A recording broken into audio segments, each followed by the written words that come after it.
Yes.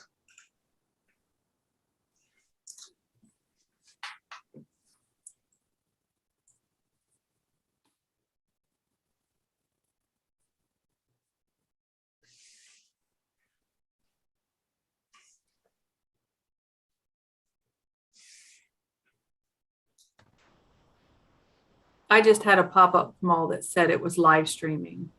We are. All right. Well, sorry for the delay, but now we are live.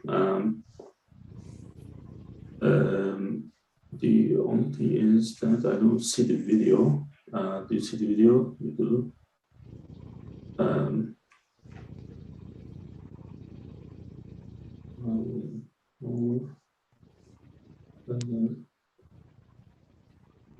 Yeah, so we are confirmed actually we are live. So sorry for the delay. We had some technical issues, but it does happen. So this is United Medical ACO. It is our Wednesday wellness webinar. We are here with our regular team, and our regular team is Amy Wilcoxon, Donna Gunkel, and also we have one of our panelists today, Tim McClue.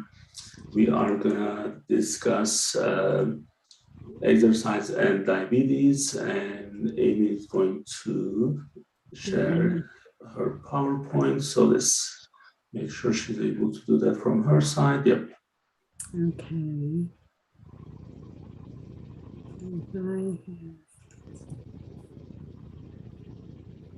Okay. All right. So thank you, Kemal. So Kemal, and then we also, Dr. Hundal is part of our wellness program team, also for state endocrinology. And we have our Wellness Wednesday webinars, if you've been tuning in, where we talk about all parts of diabetes on the second Wednesday of the month. And as Kemal said, we're going to be talking today about exercise and diabetes. So our physical therapist, Tim, is going to be joining us tonight. Thank you. And we'll let him get started in talking all about exercise and diabetes and all of the good things to look forward to.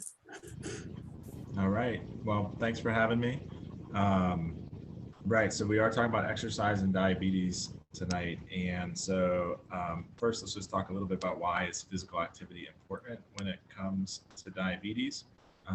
So with people that either already have type 2 diabetes or maybe pre-diabetic, physical activity is important for one reason is that it helps improve your blood glucose levels, right? It helps your body use insulin better and therefore helps regulate that. You know, with diabetes, you might be at high risk for heart disease, and so exercise is going to help in terms of strengthening your heart and decreasing that risk.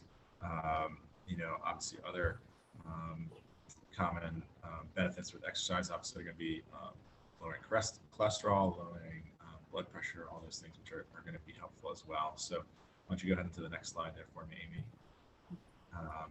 You know, for people that might be pre-diabetic or at risk for type 2 diabetes, studies have shown that 150 minutes of physical activity per week, along with changes in diet, can help decrease that risk by as much as 60%.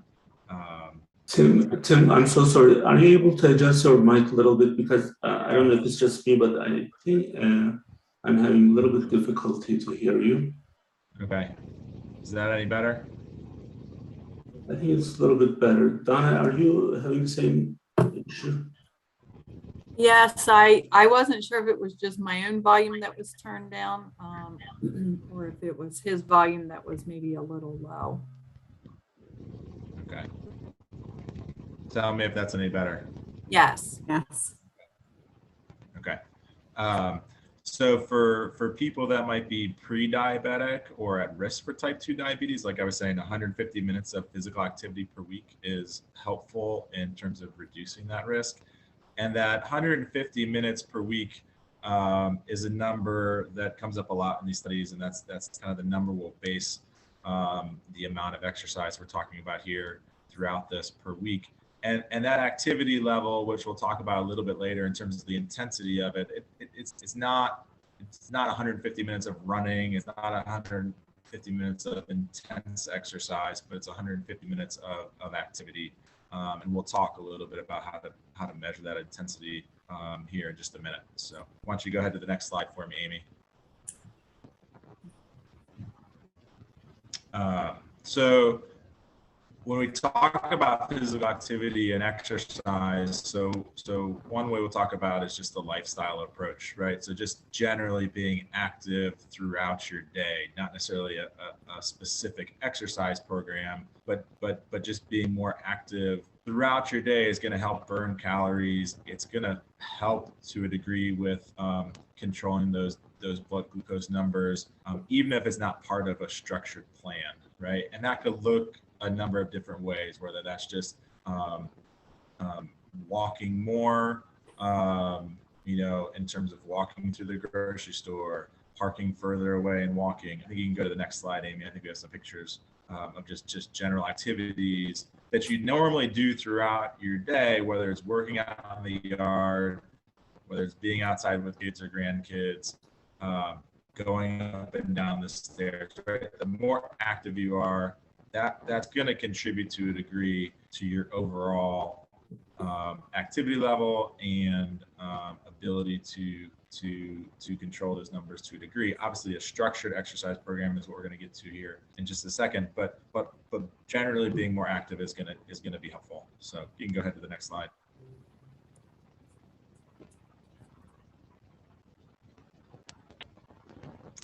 So one study looking at just this general activity approach was looking at what impact does it have, reaching 10,000 steps a day over an extended period of time, in this case over 8 months. And in this particular study with the group that they looked at, the participants that were averaging 10,000 steps a day over that length of time saw changes in weight loss, changes in blood pressure, changes in waist size, all of which fit with what we were talking about earlier in terms of decreasing your risk for heart disease, decreasing your risk for type 2 diabetes. 10,000 steps a day generally comes out to about 5 miles, I believe. A lot of times, I know when we were doing this a lot of this comes from the material we would do when we were doing the diabetes class in person. And a lot of times we would talk about, a weekly goal, right? Because we can't all get 10,000 steps a day. If you're at a job where you're sitting a lot, you might be getting 4,000 steps a day, right? But a weekly goal of 50,000 steps or 70,000 steps, whatever it might be, might be more appropriate. But again, on average, consistently doing more, measuring steps is an easy way to track that just with normal lifestyle without being part of a structured program. So it's a good objective, it's a good baseline to get, and it's a good way to measure progress over time outside of a structured program. So that's the lifestyle approach in terms of just being more active. I believe as we go here to the next slide, we should be talking a little bit more about a structured program. So when we're talking about exercise and more of a structured approach, there's two main types of exercise that we're talking about, and it's going to be aerobic exercise or it's going to be resistance exercise. So we'll talk about aerobic exercise first, if you go to the next slide for me. And aerobic exercise is exercise that involves moving the larger muscles of the body, right? It's constant movement, right? And so this increases your body's need for oxygen, makes the heart work in terms of pumping faster to get that oxygen to the muscles, and overall strengthening, strengthening the heart and strengthening the cardiovascular system. So aerobic exercise, if you go to the next slide, right, it's not a stop and start activity. It's continuous movement. It's helpful, again, in terms of controlling those blood glucose numbers, as well as circulation. Examples of aerobic activity would be walking, running, swimming, biking, right? All those sorts of things where you're, 15, 20, 30 minutes of activity continuously is what we're talking about in terms of aerobic exercise. So you can go to the next slide for me. And usually, a lot of times in class, people would ask, what's the best form of exercise? And usually I would say whatever you're going to be the most consistent with, right? If you enjoy swimming, you know, even if running might be better or biking might be better in terms of the efficiency, if you enjoy swimming and you're going to be consistent with it, swim, right? If you're somebody that enjoys walking and you're going to walk consistently, walk. If you're somebody that doesn't really enjoy it, maybe you need to pick 2 or 3 things and rotate between them. It's going to vary for everybody, but you know, again, whatever you're going to be the most consistent with is really what's best, because that's going to be the biggest thing here. Go ahead to the next slide for me. In terms of frequency or duration with aerobic exercise, you know, start with what you can do comfortably, right? Some exercise is going to be better than none at all. And then progressively increase that duration over time. Again, when we're talking about 150 minutes per week of exercise, you know, obviously you can kind of break that down into 30 minutes a day, 5 days a week. If you're somebody that can consistently do that, but that doesn't always work out that well, right? And so, you know, doing shorter 10, 15-minute sessions a couple times a day, right? Go for a walk in the morning, go for a walk in the evening, 15 minutes each. You know, you still get 30 minutes in a day, right? There's still benefits to breaking that activity into smaller sessions. Again, if that's what fits into your day, into your life, or if that's just what you're able to comfortably do to begin with. And then again, as that improves, progressing that, you know, to 15 minutes, 20 minutes, 30 minutes, whatever it might be. So again, some is better than none at all. We'll all have a certain starting point, and we're just gonna have to build on it from there. But again, 10 minutes of exercise, 10 minutes of walking, 10 minutes of biking, there's still benefit to that. So, so even if you think you don't have enough time, you know, don't use that as the excuse. But again, that's your starting point. That's where it's going to be, and then build on it from there. So, go ahead to the next slide for me. Now, the intensity, which we were talking a little bit about earlier, you know, that 150 minutes a week of exercise, you know, it's moderate intensity exercise. You know, the talk test is usually a good baseline gauge for the intensity of your exercise, right? If we're out walking, you know, or jogging, and we're at a pace where we're out of breath, where we can't continue to carry on a conversation, you're going at more than a moderate pace at that point. We should still be able to carry on a conversation at a moderate intensity. And so when we talk about 150 minutes a week of exercise, we're talking about 150 minutes of moderate intensity exercise. And so, you know, a fast walk is moderate intensity. You know, so again, anything beyond that at a higher intensity, that goal of 150 minutes a week starts to decrease, right? If you're running, you know, 20 minutes a day, 5 days a week, you know, 100 minutes a week, that fits, again, because you're doing it at a higher intensity, and so your overall exercise goal for the week might be a little bit different in terms of the total number of minutes of exercise. But that moderate intensity of a fast-paced walk where you can carry on a conversation still is kind of our baseline when we're talking about 150 minutes a week of exercise. You know, with regards to your heart rate, when we're talking about exercise with aerobic exercise, we're generally in the 40 to 89% of your heart rate reserve. There's a specific calculation for that. I included part of it there, or kind of the basic form of it there, without getting into the details of it.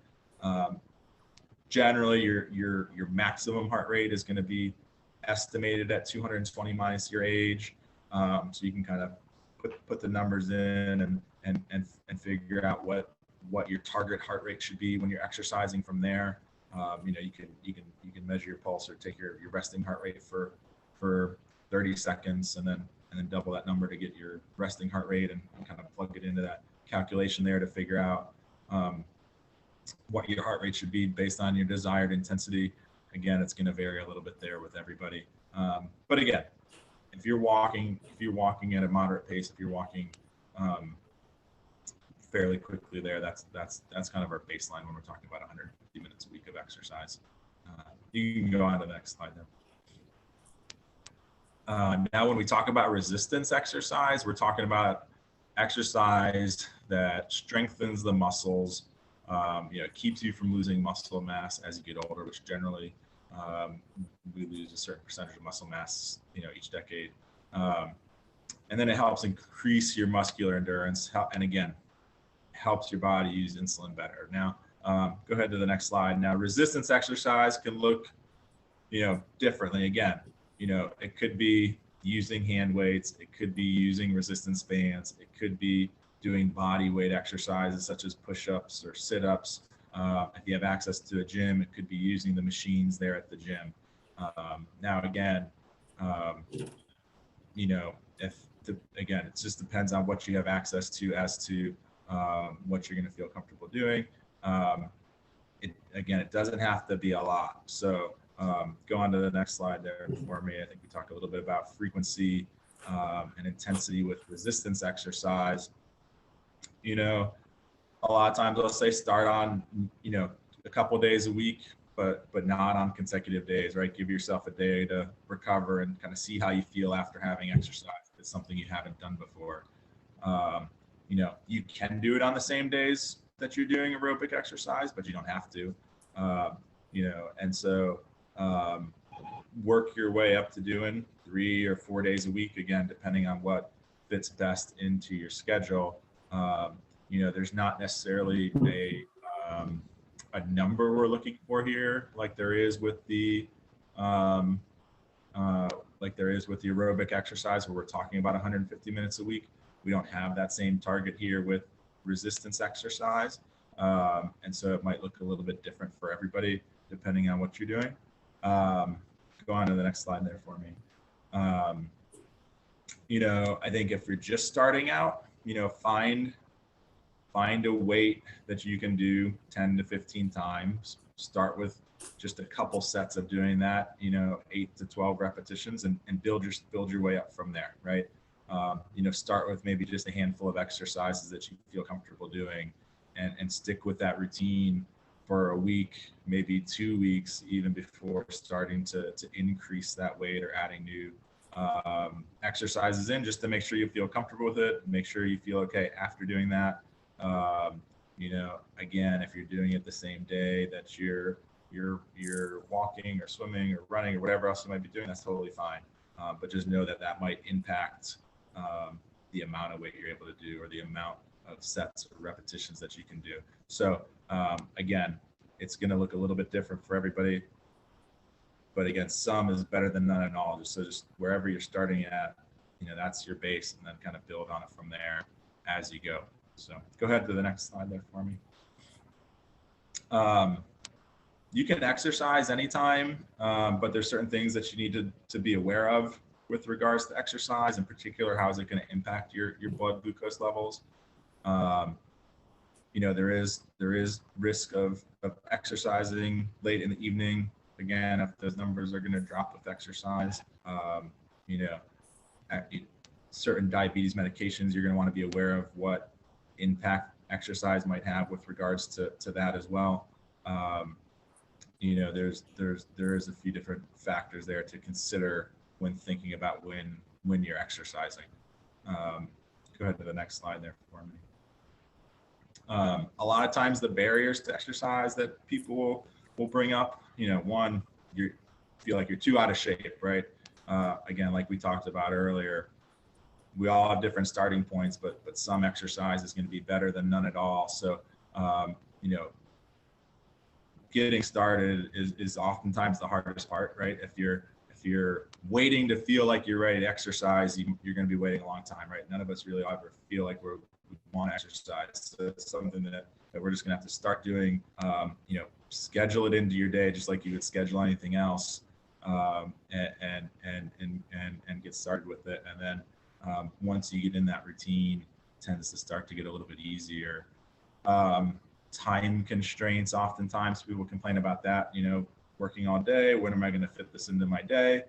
Again, schedule it into your day and see where it fits in. If you consistently try and exercise in the morning, but you find that you end up doing it at the end of the day, then if that's naturally it fits in your day, then that's where it fits in your day, and maybe make a point of doing it after work as opposed to before work. Again, it's going to take some time to figure out what that best looks like. And oftentimes you are going to have to give something else up to fit that into the day. That's just part of it, right?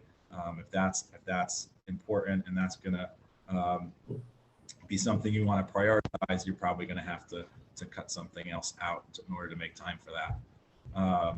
You know, weather sometimes is an issue if you're somebody that walks or runs or does something outside. Again, that's just, so finding somewhere inside to exercise or to walk is definitely something that you might have to consider.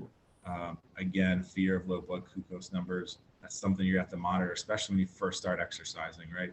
Checking it before and again after, and maybe a couple hours later to see what impact does it have, not just immediately after exercise, but also a couple hours after exercise, just to make sure you know what impact it's having. Again, some people don't like to exercise, some people don't like to do the same thing over and over, right? And so if boredom is a concern, like I said, you might have to have a couple different routines that you rotate between throughout the week, or every couple weeks changing that routine to avoid that issue. You know, lack of motivation. You know, we talked a little bit about goal setting, I think, here coming up. But giving yourself rewards, setting goals so that when you accomplish them, you have some reward system set up there, or even having people that are keeping you accountable to continue with that exercise program is going to be helpful. Writing down those goals and tracking them over time is going to be helpful so that you can measure your progress over time. And then unrealistic expectations, right? You know, oftentimes can lead to a lack of motivation or feeling like you're not progressing the way that you would expect to. And so I think, you know, I think that can be challenging at times too. So I think, you know, keeping an open mind with regards to those expectations, knowing that it's going to be, if it's something you haven't done before, it's going to take time in terms of seeing progress or seeing significant improvement with regards to your exercise level or your exercise ability, knowing that that will improve with repetition and with time. So go ahead to the next slide there for me.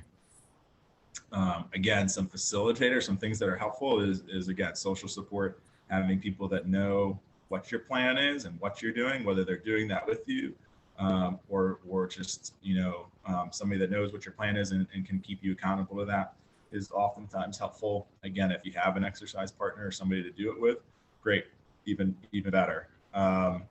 Community resources, again, if you have access to a gym, if you're a member at the YMCA, you know, there's going to be resources there or people that can help you to put together a program or help structure a program, or even kind of guide you along there in terms of personal trainers or anything like that, if that's a resource or something that you need. Reminders and cues, right? You know, I tend to like to run or exercise in the morning when I first get up. It's much easier for me to do that if I get everything out the night before and set it out so that when I get up, I know my running clothes are already there and I can get up and get dressed and go for a run versus having to dig around in the dark and try and find all that in the morning and going, right? And so whether that's preparing ahead of time, like I said, whether that's putting it on your schedule and putting it on your phone or putting on wherever you look as a reminder, do that, because again, this is going to help you stay on task with that. And then, like I said earlier, rewards. You know, if you are setting goals and you see that progress as you work towards that, rewarding yourself in some way as you move along with those exercise goals. So, go ahead to the next slide there for me. In terms of goal setting, I think Amy uses the same SMART acronym, SMART goals.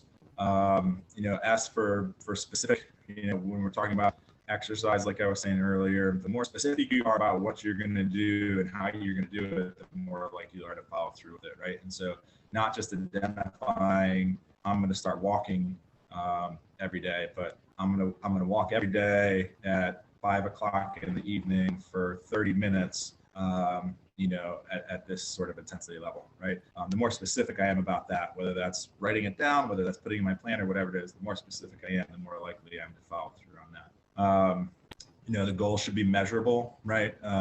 If I want to work towards doing a 5K, right, I'm going to have certain markers along the way as I train for that, right? Knowing that my goal is to be able to do 3.1 miles or do 3.1 miles in a certain amount of time even. The more vague we are, again, the less likely we are to follow through with that goal. It should be attainable. Again, this goes back to those unrealistic expectations. It should be challenging. It should be something you have to work towards, but it shouldn't be so far out of reach that you're not going to accomplish it. If you're not somebody that's run before, running a marathon might not be your first goal, right? It might be a 5K, it might be a half marathon, and working your way there. Being realistic, again, being realistic about your situation. How much time do you have to give to this? What resources do you have access to, and being realistic in terms of that situation, in terms of establishing a plan and what you can do. And then again, setting a timeline with these goals, or a time frame with these goals, so that you can track that progress 2 weeks from now, or 2 months from now, or 6 months from now, as you work towards that goal. And then as you accomplish that, resetting a new goal based on where you are. And you can have short-term goals and long-term goals, to give yourself something to work towards as you go along there with regards to your exercise plan. You can go to the next slide there for me. Again, with regards to expectations, progress comes in stages. And so again, if exercise is new to you, those first 4 weeks, that first month, there might not be a whole lot of change, right? You might not see a whole lot of difference in terms of how you feel while you're exercising, how fast you're able to walk, for instance, or whatever you might be doing. You might not see a whole lot of change those first few weeks, which is, again, that's where you get a lot of that dropout and people getting frustrated with regards to what to expect. So if you're walking 3 days a week for 30 minutes a day at a certain intensity level, those first few weeks might not look very different. As you get a month in, we should start to be seeing some changes with regards to your endurance, with regards to your stamina. Maybe you're finishing that 30-minute walk and feeling like you can walk another 5 or 10 minutes, right? Where you don't feel like you're as out of breath as you were before. You should feel like you can finish that, that mile around the neighborhood or whatever it is a little bit quicker. So we should be starting to see that change there, after about a month or so. And then you can start to increase that workload. You can start to increase that intensity or the duration of that activity as you see that improvement there over the next few months. This tends to be the time where people start to slack off because they think they're doing really well. But again, you still need to continue to progress that to see continued improvement.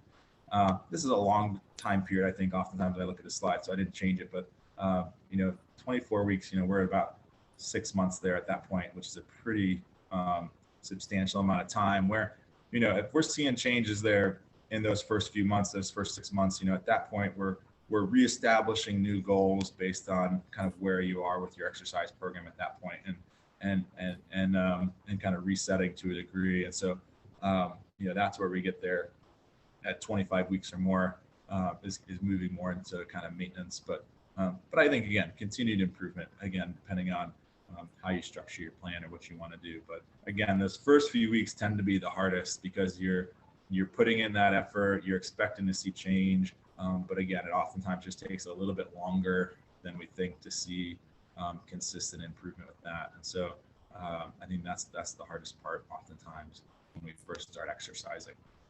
You can go to the next slide for me. Oh. Yeah, so I think this goes into Amy's. Yeah. Yes. Questions, comments? Come on, John. I was going to say, I just had, I'm glad you really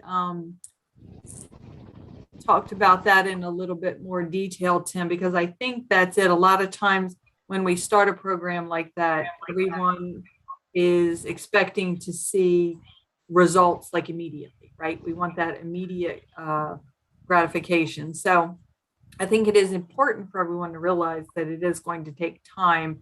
And so, although you feel like you're putting in the hardest work in the first few weeks, it is important to stick with it, because that's when you're going to start to, see the benefits, whether it's being able to do activity longer, or starting to lose weight, or whatever else you may be wanting to benefit from. So I just think those are some of the key takeaways that we want to make sure that the patients are really hearing and realizing. Yeah, and I think too, even going back to that, right? I think as you see that change, right? Oftentimes, like I said, when you get to that phase where you're seeing some improvements, it's easy to start to slack off, thinking you've made these gains already, versus continuing to challenge yourself more and push more over the next whatever it might be, the next several months, to see that continue to improve. Again, having short-term goals and long-term goals, I think that's where that is important to again, if weight loss is an example, right? If you're successful early on and losing a little bit of weight, it's easy to kind of sit there and stay at that level without pushing further to get to that ultimate goal, right? And so I think that's where you have to consistently kind of reassess where you're at, and as your activity level improves, continue to push further to see more change. Right. Yeah. And I agree, because once you hit that plateau, right, sometimes then we kind of give up instead of working a little harder to start to generate more change. Again, whether it's endurance, stamina, or weight loss, any of those things, you do have to sometimes put in a little more to get over that plateau. I think the other thing that I wanted to add, how to keep track of the activity. And I did share this before. The simplest thing is your smartphone can do that. And sometimes it's eye-opening to see how no activity can happen on a single day. And then I do check it throughout the day to see if I can actually, do more. So you can see that this is 1 week of my time. So I did have some, I think I mentioned this in one of our sessions last year, end of 2020, and then early 2021. I don't know if you're able to see this. So the earlier part is January and February last year. I had every excuse not to walk. And the reason, you can find a lot of excuses. So, but then when I knew that it was like measurable, you can kind of see how bad it was, and I was gaining weight. So then in March, I fixed that problem by actually changing my schedule, making some adjustments.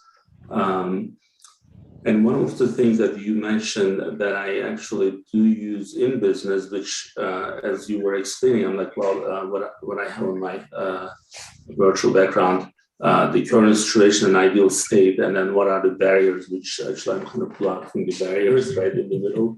So the barrier is like, it's us actually, it's kind of like appropriate that I'm blocking the barrier because it's just us ourselves. So there are no barriers. Like it's the cheapest way to exercise is you go out and walk. You don't need a gym membership. You don't need any of the fancy equipment. Like I take like 30 minutes walk in the morning. Usually it gives me about 2 miles, 5,000 steps. And with the normal activities, I get to 7,500 to 7,500 steps. You can keep yourself active and then be at like 7,000 to 9,000 on a daily basis without putting too much effort. So I think it's possible, but I can keep tracking, keep your phone with you and keep track of what's going on throughout the day is, I think, important. So just wanted to share that with our patients. Oh, good. Thank you. All right. Anything else before we Okay, so I'm going to go back in and hopefully get back to right back to where we were. All right. Didn't think about that. I need to get back to the right slide.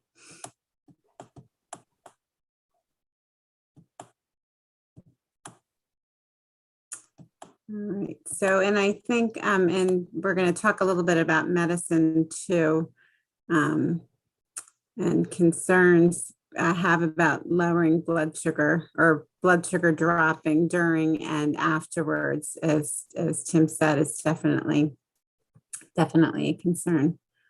I don't seem that I am. There we go.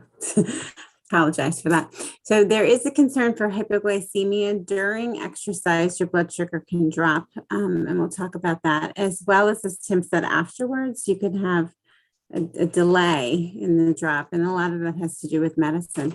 Adequate energy, so making sure not only have your sleep is okay, but that you've eaten. And so that we're going to talk about that because it depends on what type of exercise you're doing. Do you need to eat if you're going to go for a 20-minute walk and you're not on insulin? Not necessarily. And then avoiding GI stomach upset. So some people, they might not feel great with certain foods with exercise. So we'll talk about all those different factors. Exercise can cause low blood sugar if you're on insulin or sulfonylurea. So something like glipizide or glimepiride, they cause your body to make more insulin. So if you're taking insulin, it's really important. And glipizide, you have to make sure you're eating. Insulin is more of an issue. You have to make sure that you check beforehand. If you're not taking insulin and your blood sugar is below 100, consider a small snack. If you've never had an issue with low blood sugar, your blood sugar normally runs around 100, you're able to exercise without problems, you're probably okay. If you're worried about it, it's not going to hurt you to have a small snack. Something about 15 grams of carbohydrate, half a banana. A banana is very easy to digest. It's quick energy. So it's something that we typically recommend. Type 1 diabetes, fast-acting insulin, we have different concerns. If blood sugar is below 80, you do need to eat 15 grams uncovered before you exercise, so without insulin. Nutrition for exercise with insulin varies on the effort and the time. So if we look at this table, and again, this is for people who are at risk for dropping. So if you have diabetes and you're taking metformin, which does not put you at lows and you're regularly eating, you don't have to have these extra snacks. However, if you're on insulin, especially fast-acting insulin, Novolog or Humalog, you need to check. So you can see here, we look at our expected length of exercise. So is it short, longer, or over an hour? Where's your blood sugar when it's starting? And how much carbohydrate do you need? So you can see if it's lower, you need something, and this should be without insulin. So you're not going to cover it. And it is good to have something with you. So something like Gatorade is something if you're going for a long walk or you're hiking or something like that, carrying something, because Gatorade too, if it's really hot, you might need the hydration plus the sugar. If you're concerned about going low, you should not be carrying Gatorade Zero because you want the sugar that is in Gatorade. So if you're going for a walk, you're going to walk a couple miles. So Kemal talked about, 2 miles, about 30 minutes, and your blood sugar is 80 to 150. So we're looking at a half a banana, a little bit of peanut butter. So, or yogurt, not Greek, or Greek yogurt with some fruit. So a couple different choices there. If it's over 150, you don't need the protein, you just want the carbohydrate. So that's there. For people with insulin, you can see for long exercise, you need a lot more carbohydrate. So other concerns, if you are shorter exercise, so you're going to get up and you're going to do some maybe Leslie Sansone, walk away the pounds in your house, Get Fit with Rick, he's on YouTube, he's walking in your house 10 minutes. So low to medium effort, yoga, So you might not have to eat before you exercise. So if you're not at risk for dropping low with insulin and you feel okay, then you don't have to eat. This is definitely individual. If you are lifting weights and you are trying to gain muscle, you do want to eat before you exercise. You want to have some carbohydrate beforehand to give you the energy. You want carb and protein afterwards. That's going to be important. High fat, high protein right before are not going to give you the energy. So carbohydrate is the fastest source of energy when you eat carbohydrates straight by itself. So a banana or some crackers, some dry cereal, something like that. It's very quickly digested. So you have that quick energy right away. If you combine it, so if I eat my banana with peanut butter, which is fat and protein, it's really healthy, but now I'm not going to get that for a couple hours. So if I eat that for an afternoon snack at 2 and I know I'm going to walk after work, that's fantastic, because about that time, about 4:30, that banana and peanut butter is going to be ready. But if I have that banana and peanut butter at 4:30 because I want it for walking, it's not going to be ready for me. So you want to avoid high fat and high protein right before your exercise, just carbohydrate. Afterwards, you want carb and protein together. So you want to repair the muscle. When you're lifting weights, you create small tear in muscle. So you want to repair that, and protein is going to do that. You want to put your glycogen stores, that's what you're using out of your liver, and that's carb. So you want to put that back in your body so you have the energy. So this might be dinner. So if I use my after work example, I can go eat dinner. It does not need to be a big extra snack. If you're going out and you're walking every day and you're trying to lose weight and get your diabetes under control, adding in big extra snacks to fuel your 20-minute walk is not going to help you meet your goals because it's too much extra. So if adding in, it's certainly appropriate to have an afternoon snack. And if you walk better or run or swim or bowl, whatever it is, with that snack, then you should do so.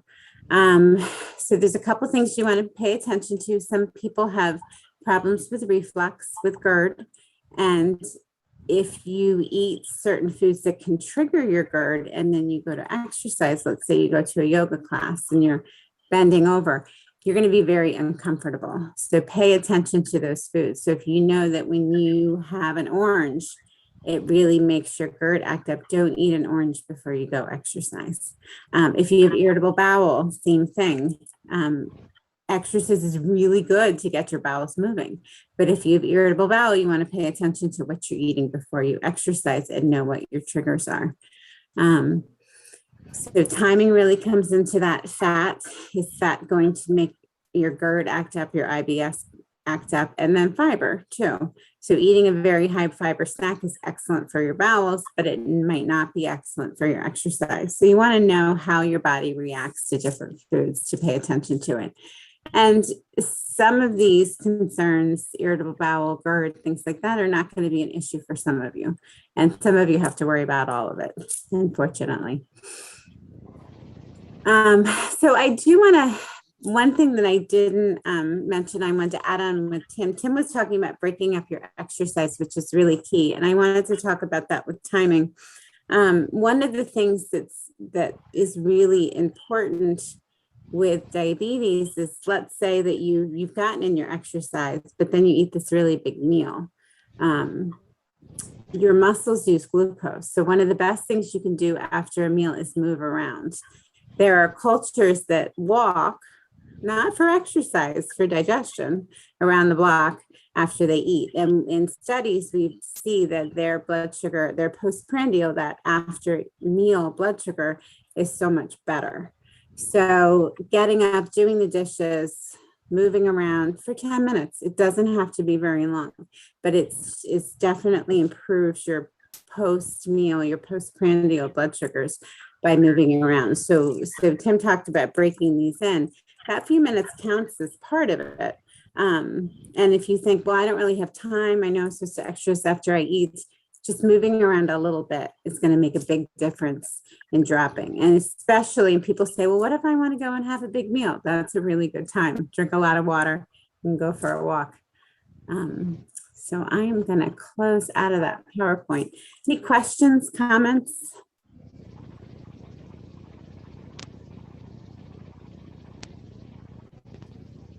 I don't have any. Yeah, I was. I don't have any. Well, thank you for joining us. Tim has a lot of responsibilities other than his full-time job. He has about 12 kids, but he has to go. So thank you for spending the time with us. Amy, thank you, and Donna. So we have the support group 2 weeks from now. Yeah. That's going to be a private Zoom event. We will be sharing those with our patients via email. That should be coming out. And other than that, I think lift the barriers and just go out and walk. Put the gloves, put the hat. The cold is not a good excuse. So there's all kinds of ways to keep yourself active, and hopefully our patients can get some stuff from what we shared with them. Thank you for being with us. Thank you. Thank you. Yes, and bye-bye. Bye.